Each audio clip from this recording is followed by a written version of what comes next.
आसमान में मंडराता एक विमान कॉकपिट में अचानक बैठ गया अल्लाह का दूत और फिर जो हुआ उसने कनाडा की हवा में सनसनी फैला दी। 39 साल का शहीर कासिम वो विमान में सवार हो गया और विमान को हाईजैक कर लिया। खुद को उसने अल्लाह का मैसेंजर कहा और कहा कि वो धरती को विनाश से बचाने आया है। खबर कनाडा से है। यहाँ के विक्टोरिया इंटरनेशनल एयरपोर्ट का नजारा उस दिन किसी हॉलीवुड फिल्म से कम नहीं था। सेस्ना 172 नाम का छोटा विमान आसमान में चक्कर लगा रहा था और एटीसी की सांसें थमी हुई थी क्योंकि इस विमान को कासिम ने हाईजैक कर लिया था। पूरा एयरपोर्ट पैनिक में आ गया।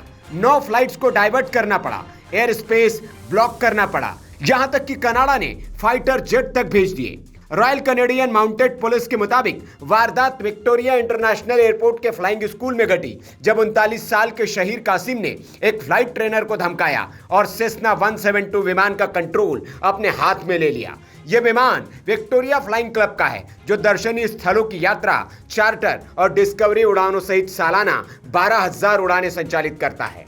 लेकिन हद तो तब हो गई जब उसने प्लेन उतारने के बाद कहा, मैं शांति का युग लाने आया हूं, पृथ्वी को शुक्र ग्रह बनाने से रोकूंगा।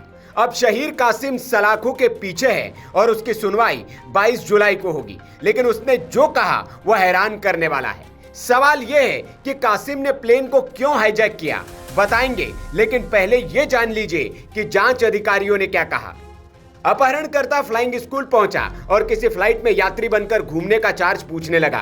कथित तौर पर छोटे विमान पर कब्जा करने के बाद कासिम ने उड़ान भरी और रनवे के चक्कर लगाने लगा, जिससे 9 विमानों को डाइवर्ट करना पड़ा और एटीसी को दिक्कतों का सामना करना पड़ा। यह बयान कनाडा के जांच टीम का है। लेकिन कासिम ने क्या कहा? कासिम ने बताया, अंटार्कटिक समुद्री बर्फ 2 साल के भीतर गायब हो जाएगी। जब ऐसा होगा तो अंटार्कटिक महासागर से भारी मात्रा में मीथेन निकलेगी, जिससे अचानक ग्लोबल वार्मिंग शुरू हो जाएगी और पृथ्वी शुक्र में बदल जाएगी। इसकी चिंता हो सकती है जायज हो, लेकिन विमान हाईजैक करके इसने गुनाह किया है, देश की सुरक्षा से खिलवाड़ किया है, जिसके लिए उसे सजा मिलेगी।